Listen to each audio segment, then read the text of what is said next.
E aí a gente vai falar um pouquinho sobre essa operação da Polícia Federal que está ocorrendo agora em diversos estados do país contra empresários que estavam reunidos em um grupo de WhatsApp. Esse grupo de WhatsApp teve as mensagens vazadas e o Guilherme Amado, jornalista do portal Metrópolis, as revelou no dia 17. Faz, portanto, menos de uma semana. 2 dias depois, ou um dia depois, o ministro Alexandre de Moraes autorizou a operação que está em andamento agora em diversos locais do país contra 8 empresários bolsonaristas. São eles Afrânio Barreira Filho, Ivan Robel. O Afrânio Barreira Filho é o responsável pelo Coco Bambu, é o dono do Coco Bambu, aquele grupo de restaurantes. Ivan Robel, que é construtor civil, José Isaac Pérez, José Cury, Luciano Hang, das lojas Avan, Luiz André Tissot, Marco Aurélio Raimundo, Meyer Joseph Nigri, que é dono da construtora Tecnisa, são empresários que apoiam o presidente Jair Bolsonaro já há muito tempo e tinham um grupo de internet, um grupo de WhatsApp juntos. E o Guilherme Amado revelou que nesse grupo eles defendiam um golpe de Estado, um desrespeito ao resultado da urna, caso a urna dissesse no dia 2 ou no dia 30 que Luiz Inácio Lula da Silva foi o vencedor das eleições. Eu ressalto que nós aqui na CNN não conseguimos acesso a essas mensagens que foram trocadas supostamente por esses empresários, mas é fundamental lembrar também que nenhum dos empresários envolvidos negou o conteúdo publicado pelo Guilherme Amado. Então, uma das mensagens do José Cury, que inclusive é investigado também no inquérito das fake news, e agora há uma possibilidade de que esse grupo aqui seja incluído num outro inquérito, aquele inquérito que investiga milícias digitais, que levou à prisão o ex-presidente do PTB, Roberto Jefferson. O José Cury disse, por exemplo, nesse grupo, abre aspas para ele: prefiro o golpe do que a volta do PT, 1 milhão de vezes. E com certeza ninguém vai deixar de fazer negócios com o Brasil, como fazem com várias ditaduras pelo mundo. Aí tem uma outra manifestação no mesmo dia do dono da W3 Engenharia, o Ivan Robel. Quero ver se o STF tem coragem de fraudar as eleições depois de um desfile militar na Avenida Atlântica, com as tropas aplaudidas pelo público. Aqui ele está fazendo referência à intenção do presidente Jair Bolsonaro de levar o desfile militar do dia 7 de setembro, que tradicionalmente acontece no centro do Rio de Janeiro, lá para Copacabana, para o local onde haverá uma manifestação convocada pelo presidente Jair Bolsonaro de apoiadores dele, Jair Bolsonaro. Então, haveria ali uma espécie de conexão entre essas duas coisas e para esses empresários isso seria um sinal, né, de que se Lula for eleito presidente da República, haveria uma reação com a participação das Forças Armadas. O Marco Aurélio Raimundo, que é o dono da rede de lojas Mormai, que é uma rede de lojas especializada em vestuário ligado ao surf, diz o seguinte: o 7 de setembro está sendo programado para unir o povo e o Exército e, ao mesmo tempo, deixar claro de que lado o Exército está. Estratégia top. E o palco será o Rio, a cidade ícone brasileira no exterior. Vai deixar muito claro. O dono do shopping Barra World diz o seguinte: golpe foi soltar o presidiário. Golpe é o Supremo agir fora da Constituição. Golpe é a velha mídia só falar M.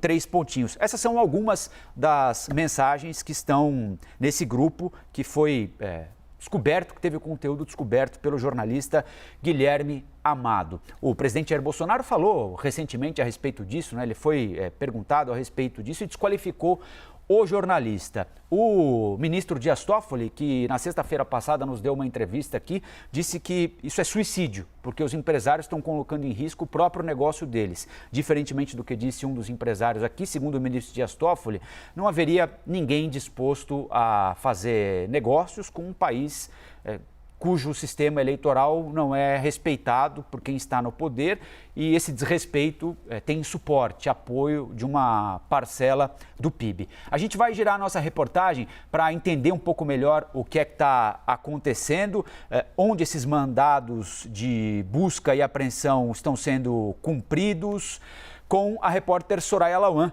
que está na porta da Polícia Federal, na Lapa, em São Paulo. Tudo bem, Soraya?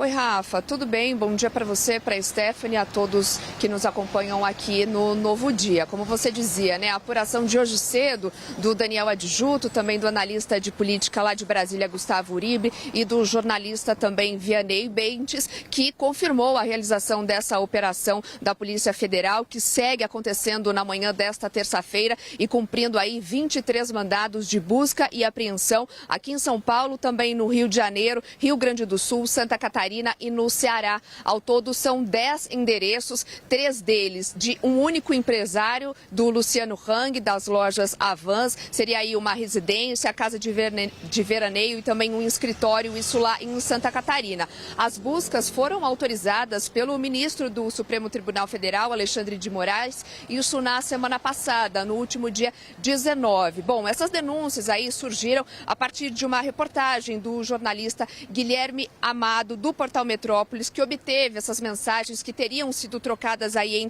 entre esses empresários, ao todo 8 empresários, em um grupo privado pelo WhatsApp. A CNN ainda não conseguiu confirmar o conteúdo dessas mensagens, dessas informações. Inclusive, nossa equipe está em contato já com a defesa desses empresários. Por enquanto, ainda a gente não obteve respostas. Como eu disse, esses 8 empresários, portanto, estariam articulando um golpe caso aí o ex-presidente Luiz Inácio Lula da Silva viesse ganhar as eleições presidenciais deste ano. Portanto, são eles, os empresários alvos dessa operação da Polícia Federal: Alfrânio Barreira Filho, do grupo Coco Bambu, Ivan Robel, da construtora W3, José Isaac Pérez, da Multiplan, José Coure, do Barra World Shopping, Luciano Hang, como eu havia falado, das lojas Avan, Luiz André Tissot, do grupo Sierra, Marco Aurélio Raimundo, das lojas Mormai, e Meyer Joseph Nigri, da Tequiniza, inclusive um dos endereços aqui de São Paulo.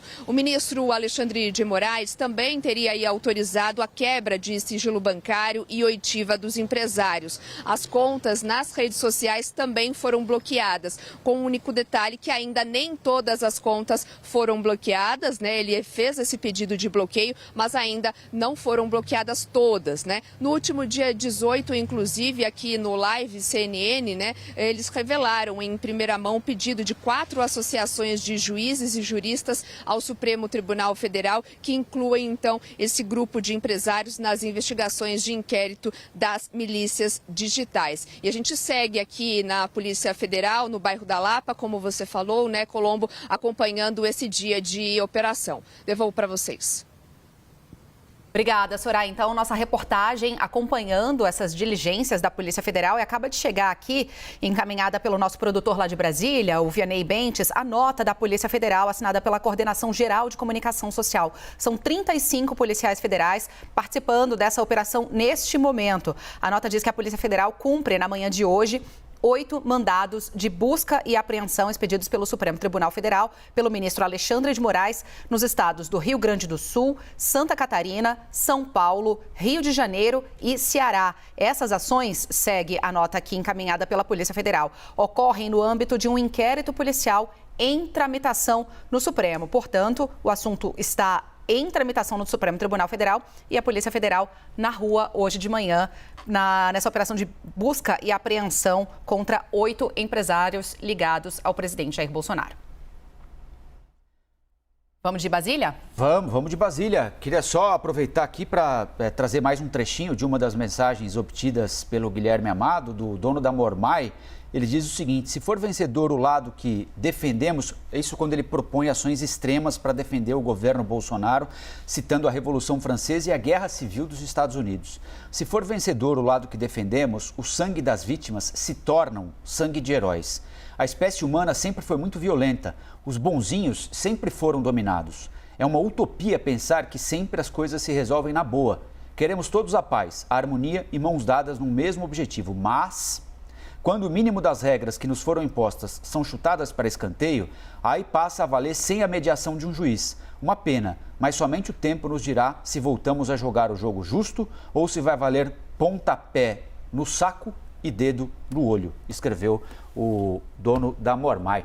Vamos ouvir um pouquinho a Basília Rodrigues sobre essa decisão que deve incendiar mais uma vez o ambiente, não é, Basília? Afinal de contas, o presidente Jair Bolsonaro ontem falou em relacionamento pacificado com o ministro do Supremo Tribunal Federal, Alexandre de Moraes, que autorizou essas operações de busca e apreensão. Agora, para o processo eleitoral, para o ministro Alexandre de Moraes, era imperiosa uma decisão, independentemente de qual fosse. Afinal de contas, o conteúdo dessas mensagens aqui é gravíssimo. E alguém pode dizer, mas como o presidente disse ontem, né, justificou no Jornal Nacional apoiadores que pedem fechamento de Congresso, fechamento do Supremo Tribunal Federal. Isso é liberdade de expressão, é só não dar bola, é bobagem, ninguém liga para isso. É importante voltar lá ao inquérito das milícias digitais e o inquérito das fake news e lembrar que há investigação sobre uma estrutura que financia manifestações contra as instituições. Há investigações a respeito de uma estrutura que financia a disseminação em redes sociais de notícias falsas, de ataques pessoais contra ministros do Supremo, contra políticos e contra as instituições também, contra o Supremo Tribunal Federal, contra o Congresso Nacional. Por exemplo, contra governadores de estado que fazem oposição ou desagradam em algum momento o presidente Jair Bolsonaro. Então a gente não está falando o que já seria por si só muito grave, não é? De pregação por um golpe de estado, mas da desconfiança que possa existir por parte de empresários muito poderosos, com muito dinheiro, financiamento de estruturas para tentar abalar os pilares do Estado democrático de direito, né, Basília? Olha, essa decisão confirma o perfil de Alexandre de Moraes neste período que antecede as eleições, ou seja, que ele dedicaria esse tempo a gestos pacificadores, mas sem retirar o peso de sua caneta, decisões rigorosas no que diz respeito à circulação de fake news e também a teorias da conspiração, de ataque às instituições. A gente teve um ministro que assumiu a Justiça Eleitoral na semana passada, ele que já era ministro do Supremo Tribunal Federal, então confirma o seu perfil implacável, até palavra esta utilizada por Moraes naquele discurso no plenário do TSE na semana passada, em que ele falava de democracia, de respeito às urnas e de fake news. Então, o teor desta decisão, a atuação do ministro continua rigorosa, implacável, ainda que ele tenha vivido um momento litúrgico ali de distensionamento do ambiente político frente a frente com o presidente da República, com ex-presidentes, autoridades do governo, alguns de seus críticos que estiveram ali no plenário do TSE para honrar, para prestigiar a chegada dele ao comando da Justiça Eleitoral. Um bastidor que a gente já trouxe aqui, a CNN Brasil, essa comparação cada vez mais feita por ministros da Suprema Corte, do TSE, entre Brasil, eleições brasileiras e invasão do Capitólio nos Estados Unidos no 6 de janeiro. Um ministro do TSE me disse: ninguém apareceu de uma hora para outra. Colombo, olha que interessante isso. Ninguém apareceu de uma hora para outra na frente do Capitólio no 6 de janeiro. Houve uma organização por trás daquilo.